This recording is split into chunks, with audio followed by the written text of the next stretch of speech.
Halo.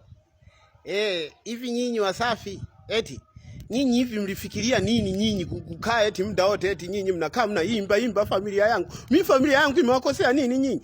Kameanza kazuchu Amina. Amina na Mwajuma. Wewe Mwajuma mama yako wewe unavokaa unamuimba.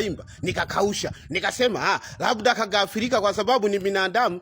Haya, haijapita hata kama mwezi. Nakuja tena namsikia nani Mbosso na yeye wewe Selemani we Sere. Wewe hujui kama Selemani kwamba naye ni mjomba wangu afu ni imamu afu yupo kijijini. Mirungi mishishe kaitoa wapi afu kijijini huko atulimi hata mirungi. Mbona nyinyi mnakuwa mnaimba vitu ambavyo hata mfikirii? Haya, nikakausha na lenyewe. Haya, raundi kabisa ya mwisho sasa mmeona mumuimbe na mzee wangu. Mara sijui kama umemchoka tuachie sisi Asumani. Asa Asumani ni baba yenu au mnanitafuta ukorofi? Na wauliza nyinyi Wasafi. Mimi nitakuja nifanye tukio hapo Wasafi. Naweza nikaja nikawajazia watu. Nakuja nakaa pale getini nalia na galagala na waitia mwizi. Alafu tuone nyinyi kama sasa watu hawajai. Au mnataka tujaziane watu? Sasa jamani nasemaje? Hizo nyimbo zenu hizo.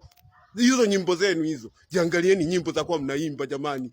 Uko wetu sisi wa kuimbia. Kwa nini nyinyi majina yote mtoe kwenye uko wetu? Kwa nini na maana hamna uko mwingine mpaka muimbe majina yetu? Sisi tumewakosea nini sasa sisi?